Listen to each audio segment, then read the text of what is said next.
Hello everybody and welcome back to Big Dan's channel. I am of course as always Big Dan. Before I go into this review, I just wanted to say I know that this film came out quite a while ago. It was New Year's Day in the UK, so I know I'm late at the party with this one, but I still just wanted to review it anyway, just because I thought people might say this is sort of like a one that wants to be discussed and everything in case you haven't already seen it. Again, I know I'm late, but moving on from that. Today we are going to be reviewing Nosferatu. Now, this was one I planned on watching at the cinema a lot earlier. There was just some different stuff personally that got in the way of doing so. So this review was originally meant to come out a lot earlier because of that. But yeah, it's just stuff, as I say, stuff got in the way. So that's why I'm having to do it now. So to start off positively, something I will say that is probably the strongest positive for the film has got to be Robert Eggers, as he usually does with these films. This is the first time I've seen one of them, but I know what he does. It's obviously one of his through the really strong gothic aesthetic that he creates.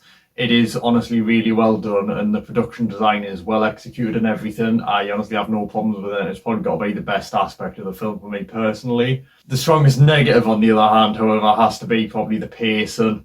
I get that these kinds of films obviously are for some people and not for others. For me, it's not really so much, but it is just this film is very slow, and I try to be patient with stuff like this. I'm not kind of like someone who's got the action film brain kind of thing. I think like I do try to be patient with films and stuff like that, like hope that they're building up to something that's all pays off, if that makes sense.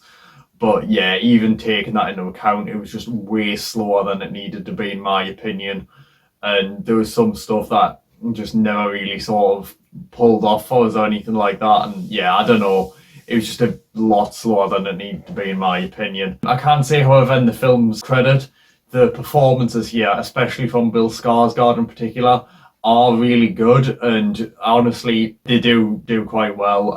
Lily Rose Depp, we know about The Idol is all I'm going to say. I've not watched it, but I've heard about it, and she definitely redeems herself with this.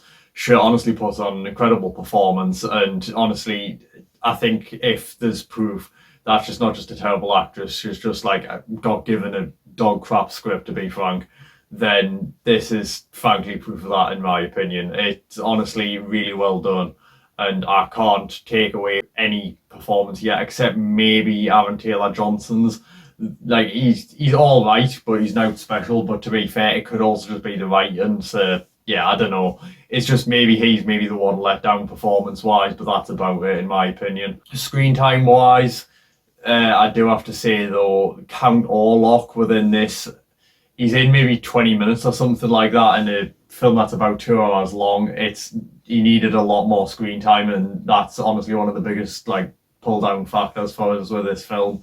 He's not in it anywhere nearly enough. It's kind of like he forces his minions sort of thing to like do the work for him, seemingly, so that they have less screen time for him. And it's just a bit, yeah. And as I say, like with Bill Skarsgård giving such a good performance, it's kind of like that's what lets it down, because he gave such a good performance, so you want to see more of him sort of thing, if you know what I mean.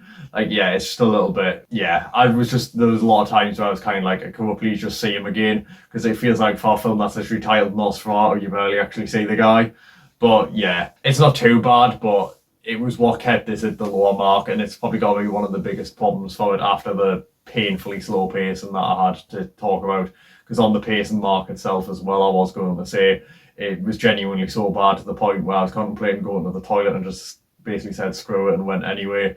Because when I got to that point, I was kind of like, you know what, this is nowhere near being finished. And when I got back, I could tell that I'd missed like basically nothing. Like, yeah, you see what I mean? Like there was a bit just too much filler for it. But I can say in kind of its defense, the ending of the film, it's all right. I'm still kind of mixed on it. I don't really know how I feel about it. It is a bit of a letdown, to be honest, but at the same time, I can kind of see how it incorporates well into the story enough. But yeah, I don't know, it just felt like they'd built up a lot for it to not amount to too much. But to be fair, I do kind of respect what they did with it being misleading at the same time. So yeah, I'm very mixed on it. But yeah, that's about all I've got to say about my opinion for the film. My final verdict for Nosferatu is going to be a 6 out of 10. I know a lot of people have given this 4 stars and above and stuff like that, which honestly I can understand why a lot of people like it. Again, this is just my opinion, and again, I understand the pace and think it could just be a me problem. Like, I understand there's people who like this kind of pace, and I can see why, and I can see why people have given it such high scores. I'm not bashing anyone or anything like that. It's just for me, it took way too long to get around to stuff, and I was contemplating the 3.5 stars or 7 out of 10, but it was just comparing it to the other 2 films I've watched this year, which I've given 7 out of 10 respectfully. It just, I don't know, they just held the edge a little bit more. And as I said, the screen time thing with them having not much screen time was really a nagging point for us. If it wasn't so much for the problem of them having not too much screen time and they just bumped it up a lot, then I probably would have given it the 3.5 stars or 7 out of 10. It would have landed about the middle so far for this year. But yeah, it just didn't work in that respect. But again, I can still really respect what Roberts went for here. He's done the gothic aesthetic perfectly, and yeah, there's still a lot to enjoy within the film. It's just, yeah, there's 2 lasses who were in front of us as well when we were leaving, and I heard one of them say, "Well, that was terrible," in nicer words, we'll say, in less sweary words. You know, there's people much more critical of this than me. But yeah, that's about all I've got to say about the film. If you've already seen it and this review you disagree with, again, I can understand, fair enough. But yeah, it was just a bit okay for me, slightly above average sort of thing. But yeah, that's about all I've got to say about the film. I hope you guys have enjoyed watching this review. As always, don't forget to press like, subscribe if you enjoyed the review or you want to see me other content. As always, I've been Big Dan, and I am out.